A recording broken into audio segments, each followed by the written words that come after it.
Hey everyone, Dan here. Before we get into it, if you enjoy these videos, please hit the like and subscribe button and keep in mind that these are my own thoughts, opinions, and ideas. These are not meant to be, nor should you take them as investment or trading advice in any way, shape, or form. Do your own due diligence, put in the work for yourself, and make your decisions based on that. Enjoy. Alright folks, here we are on Friday, November 10th. We're going to take an updated look at DNA Ginko Bioworks. So a few folks had asked me to update this. Here we are. I cleaned up the chart to try to keep things relatively simple and keep this a pretty quick check-in. So I want to go over these levels, talk about the Thinkorswim study, and that'll be that. So of crucial importance to me is there's a gap here now, right? You had a down day minus almost 15.5%. Preceded by a little over 3%, and then today still moving down at the moment. So that gap would go, this isn't exact because this is the actual level, but it was so close to the gap level that I just made it that. So it's about 141, a little shy of that. It would enter the gap at 140, and it would fill that gap at 148. So that'd be a pretty solid swing to the upside if and when it's able to come fill that gap. But who knows what that the possibilities of that look like. Now on the downside of things, I see potential support right around where it is, about 126.6, pretty strong level. So interested to see it's wrestling with that right now. Interested to see how that plays out.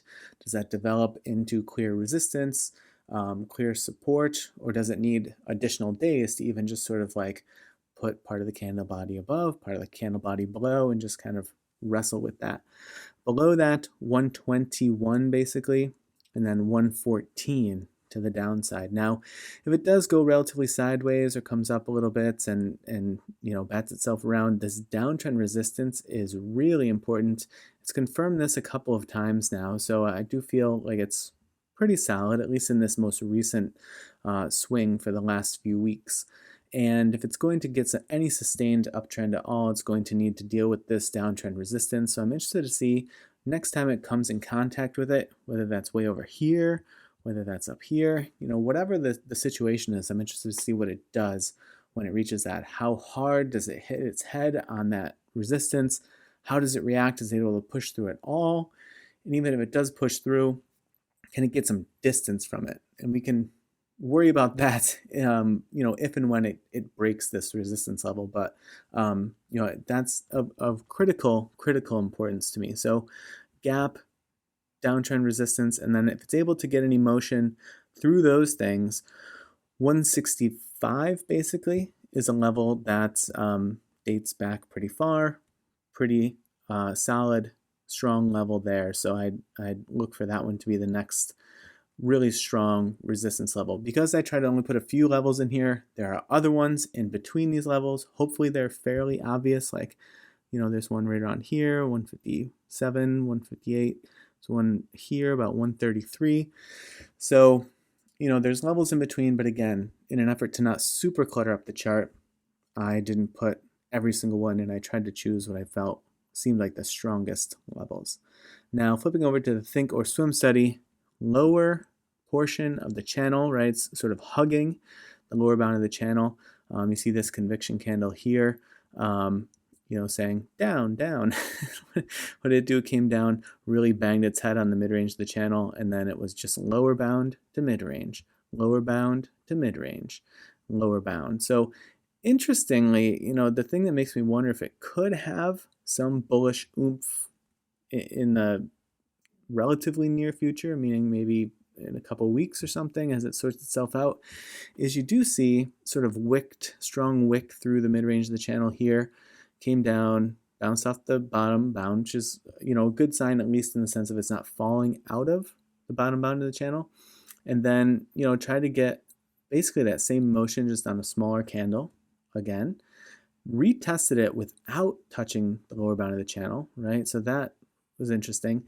And then hugged the lower bound of the channel, and then here actually put a candle above the mid-range of the channel before it got basically drawn back down underneath.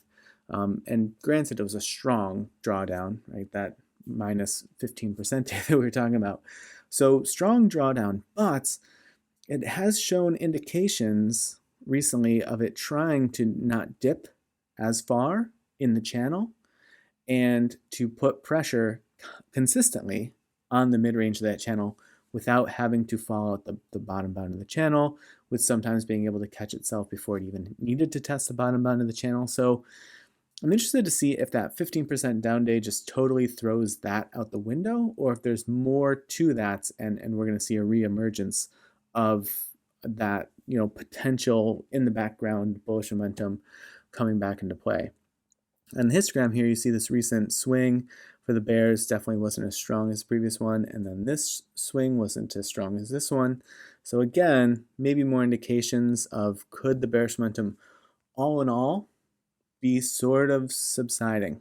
It's kind of hard to say that with a straight face, given that we're coming off the back of a 15% down day, but I'm trying to take it all in totality and not just say, based on one day's price action, here's the sum total. So we'll see. TTM squeeze indicator triggered and fired recently, and that sort of gave us a mix of reactions. It could have been sort of a counter trend reaction where it fired, and then it seemed like it was going to move strongly up, and then the real move was this bang, big move down. So that could be it. That could be the play out of the fire on the trigger and fire mechanism for the indicator. But we'll know more in the days ahead.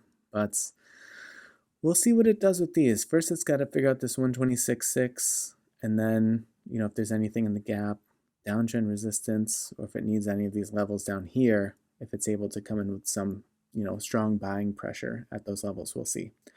All right, folks, I hope that you had a good trading week, and as always, I appreciate you watching, and I will see you in the next video.